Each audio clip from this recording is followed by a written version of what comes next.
Sidekicks is brought to you by Pacesetter Soccer Club. Soccer excellence Time now for since Sidekicks 1980. as we're joined by Chris Black. Time now for Sidekicks as we're joined by Chris Black. As usually, we've got Danny Fisher with us. He's a little under the weather, so mate, rest up. We'll see you next week. But Chris, let's talk a little soccer. Let's talk first off, we just saw Anthony Wayne girls now second in the state for Division I, and with the win tonight, firmly in control of the Northern Lakes League race. Yeah, and it was a little bit tough at first, but then, the 3-2, that's pretty solid, except for Southview at any moment. We've seen some of the goals they've scored this year. Probably a little less comfortable than Coach Lori Williams would have liked, but then they accelerated late, as good teams do put that game away 5-2. I think they probably scored the last 2 goals in the last 15 minutes to really, for the most intents and purposes, put the Northern Lakes League away.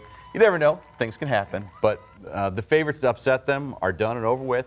They have some good non-conference games coming up, though, which will be fun. Yeah, you got to like the way that Anthony Wayne responded tonight after Southview had cut it to just a 1-goal deficit to get those final 2 goals and make that a commanding victory. Meanwhile, in the track, St. Ursula looks to be in control of that divisional, that conference race, as we are getting closer and closer to the end of the regular season. Yeah, and really all you can ask for at this point of the year is, can you control your own destiny? You only have a couple weeks left, so can you control your own destiny? Are you in charge of what's going to happen for the rest of your season? So St. Ursula is in that situation right now. They went out. They at least, no matter what, they've got a portion of the track title, if not all alone.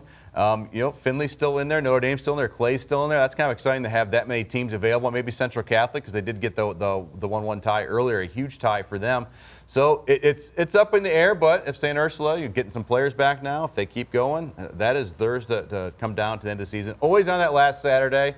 That's pretty exciting, but also pretty stressful for the coaches to add in right at the end of the year. Yeah, well, here we are a week and a half away from the sectional draw. That'll be coming up on October 6th, that Sunday. So even though some of these conference races appear to be decided, there's still quite a bit to play for, quite a bit to kind of make up the minds of your peers as to where you're going to be seated in the postseason. Yeah, it's absolutely correct. And you think about, like, with the St. Ursula win tonight, even just to go back to them, Finley had that game 2-1, about 10 minutes left, and then Ursula comes back to win 4-2. Some people in that room may hold that against Ursula, or they might hold that in regard to Finley, change the seeding just a little bit. But yeah, the non-conference games get even more important at this point. You imagine Anthony Wayne's going to be #1 seed no matter what, even with an upset maybe from Notre Dame or someone in the end of their year. Maybe they slide to 2, but more than likely they're solidified in. Don't let that go to your head, ladies. But yeah, so a lot of movement that can still happen, especially that number 2 through 6, because you look at any of those teams, Ursula, Clay, Northview, Southview, Notre Dame, all in that big lump. A couple bad games and you slide way down. If you finish out strong, you can pop all the way up to number 2. Switch over to the boys' side. Last Saturday, we saw Ottawa Hills go out of conference. They fall to St. John's. Green Bears going out of conference tomorrow. They're going to take on Anthony Wayne. You got to appreciate what Ottawa Hills does. They're going to schedule up their non-conference games to get themselves ready for a postseason, because their goal isn't just to win the TAC. Their goal is to get to Columbus and win a state. And if you're going to play a St. John's, you're going to play an Anthony Wayne. If you're Ottawa Hills, that's only going to help your program. It absolutely is, and it saves your travel budget just a little bit, but also the wear and tear on your players moving all over the state. But this will be fun to watch, because there are 2 teams that really do play soccer really well. How does Anthony Wayne rebound after that difficult game they had against Northview, which they ended up taking at the end? They took it. They got the win. They had the difficulty to Olentangy Liberty.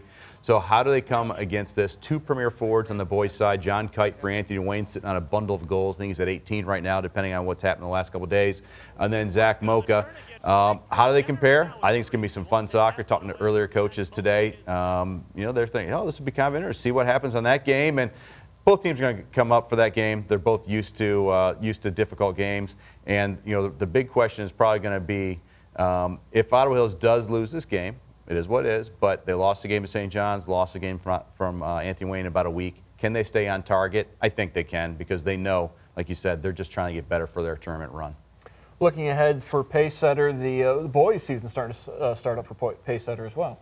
Yeah, and exciting for them. The ECNL starting on the boys' side for the first time, so they'll start with that this weekend, which is a big step for that club in a direction. So that's huge for them. And I'll tell you what, came straight from the fields today, and it's still great weather, so we all want to take advantage of that while it's still there for all the boys and the girls playing club soccer right now.